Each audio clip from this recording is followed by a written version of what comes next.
Het Friesk is nou verankeren in een taalwet. Net één kan er meer omheen, zei minister Plasterk juster na oren van het debat. Nu leggen we in de wet vast dat Friezen het recht hebben om in het Fries met de overheid te communiceren, zowel tegen het bestuur als in de rechtszaal. En ook op een aantal andere punten hebben we de positie van het Fries nu in de wet verankerd. Dus het is een feestelijke avond.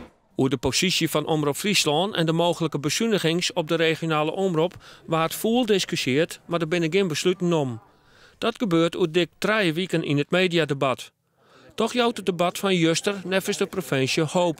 Als het zo door de partijen heen prijst, dan moet er een meerderheid te vinden wezen om het rapport Hoekstra. Wat zei dat de omroep zelfstandig blijven moet, dat er een brede programmering wezen moet en dat er een aparte financiële basis voor de omroep wezen moet, dat het uitgangspunt wezen moet bij de nieuwe mediawet. Alle partijen sprutsen over weer een historische dag, dik 60 jaar na Kneppelvreed. Doe in 1951 waard letterlijk en figuurlijk strijden om een volwaardige positie van de Friese taal in de rechtbank. Mijn succes. Al gaat het joertedij nog wel eens mis in de rechtzaal. Een vertochte kon net Fries praten, om de griffier het net verstien. Voorzitter, het is vandaag misgegaan. Ja, kennelijk, ik hoor u. Ja, en dat is niet de eerste keer.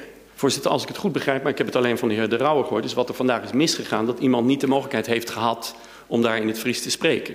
De heer De Rauwe. Voorzitter, het is het symbool dat de taal voor een heel aantal mensen in Friesland de eerste taal is. De taal is om je te verdedigen als je aangeklaagd wordt. Als men nu vandaag kennelijk iemand niet het recht heeft gegeven daar in het Fries te spreken, is men nu al in strijd met de wet. De louter rechtbank loekt hem de kritiek aan, maar zei het mij klam dat er niet misgingen is. Het punt was namelijk dat de griffier niet Friestalig was, in ieder geval niet in het Fries zou kunnen schrijven.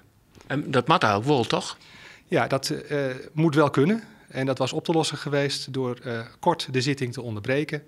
En een van de griffiers die ook Fries kan schrijven in de zitting in te vliegen. En die had direct de zitting kunnen overnemen.